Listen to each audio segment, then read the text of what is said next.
Hello friends, ఎలా ఉన్నారు? బాగున్నారా?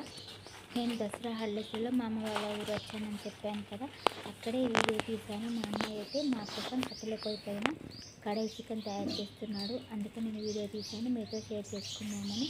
ఫ్రెండ్స్, కట్టెల పొయ్యి పైన ఒక కడాయి పెట్టి అందులో కొద్దిగా ఆయిల్ వేసుకొని, ఆయిల్ వేడెక్కిన తర్వాత ఉల్లిపాయలు వేశాడు. ఉల్లిపాయలు కాస్త వేగిన తర్వాత పచ్చిమిరపకాయలు కూడా వేశాడు. తర్వాత బిర్యానీ ఆకు కూడా వేశాడు. ఇవన్నీ చక్కగా కలుపుతూ ఇలా ఉడికించుకుంటున్నాడు. ఇక చికెన్ అయితే శుభ్రంగా కడిగి పెట్టాడు.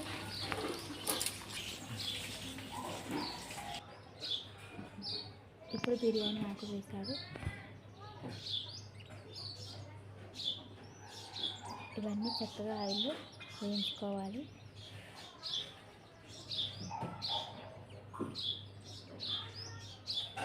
ఇప్పుడు బండ పువ్వు అంటారు చూడండి, ఆ పువ్వు కూడా వేసి వేయిస్తున్నాడు.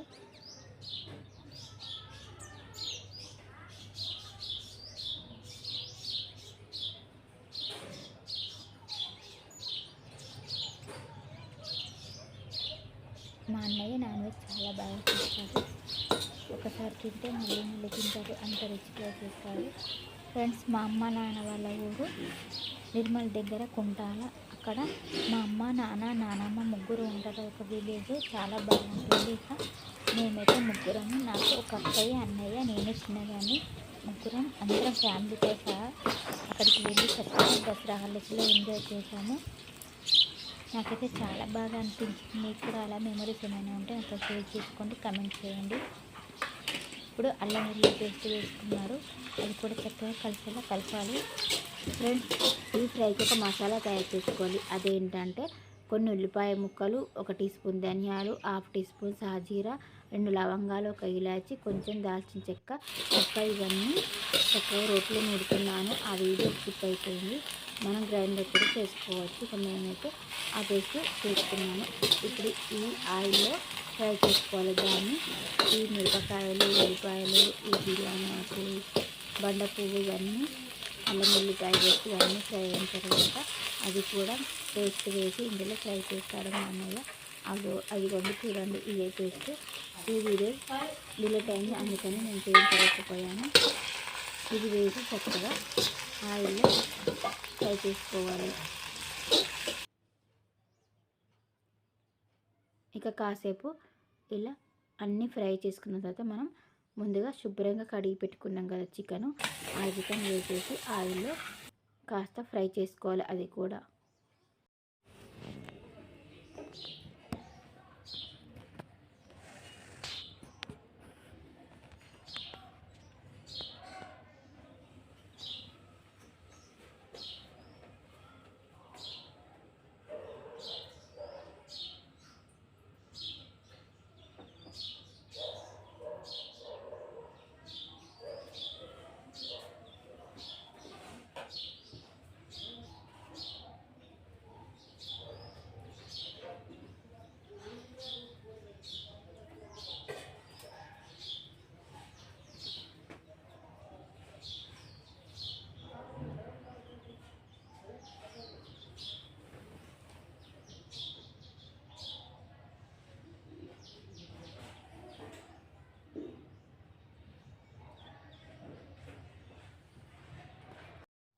ఒక 2 మినిట్స్ మూత పెట్టి ఉడికించుకోవాలి. ఇక మూత తీసి ఒక 1/2 టీ స్పూన్ పసుపు వేసుకోవాలి.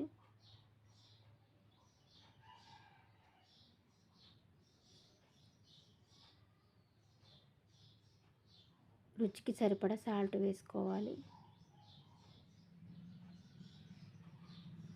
ఒక స్పూన్ కారం పౌడర్ వేసుకోవాలి. ఎక్కువ కారం వేయకూడదు, మనం ఆల్రెడీ పచ్చిమిరపకాయలు చాలా వేసాం కాబట్టి కారానికి సరిపడా చూసుకొని వేసుకోవాలి.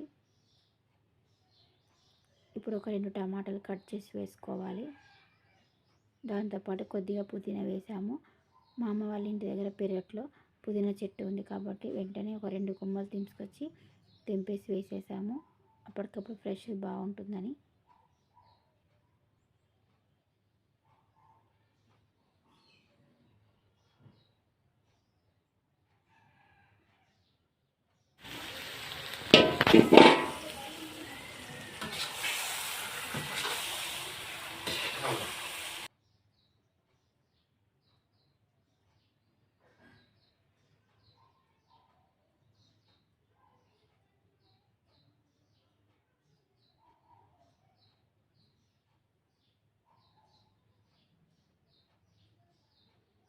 ఇప్పుడు మూత పెట్టి మళ్ళీ ఉడికించుకోవాలి. ఇక మూత పైన అయితే ఒక గిన్నెలో మా అన్నయ్య వాటర్ పెట్టాడు.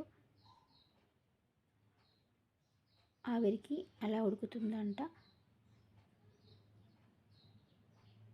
అప్పట్లో మా అమ్మ వాళ్ళు ఇలానే చేసేవారట. అందుకని అడుగున మాడకుండా రుచిగా కర్రీ తయారవుతుందట. నీళ్ళు కూడా ఫామ్ అవుతాయని చెప్పారు. ఇక ఇప్పుడు మూత తీసి చూద్దాము నీళ్ళు వచ్చాయా లేదా అని.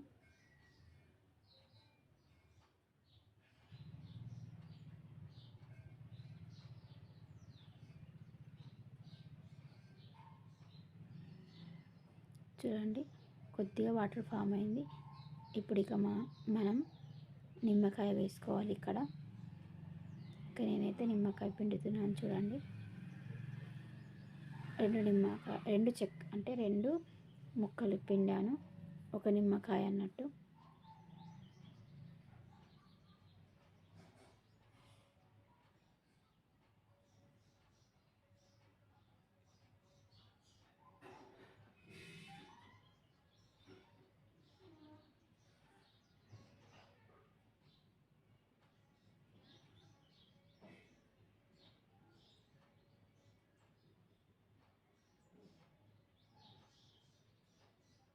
ఇక మూత పెట్టేసి మళ్ళీ ఒక 2 మినిట్స్ అలానే ఉడికించుకుంటే ఇక కర్రీ రెడీ అవుతుంది.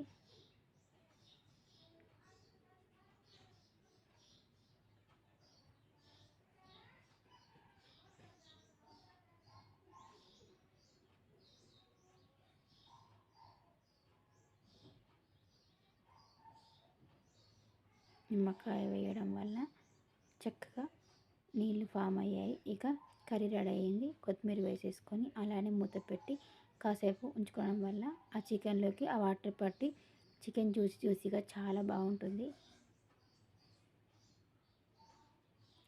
ఫ్రెండ్స్ ఇక వడ్డించుకునే వీడియో తీసాను కానీ డిలీట్ అయిపోయింది. ఇక ఆ వీడియో లేదు, అందుకని చూపించలేకపోయాను. ఫ్రెండ్స్ వీడియో నచ్చితే లైక్ చేయండి. నా ఛానల్ ఫస్ట్ టైం చూసేవాళ్ళు ప్లీజ్ సబ్స్క్రైబ్ చేసుకొని చూడండి. Thank you for watching my video.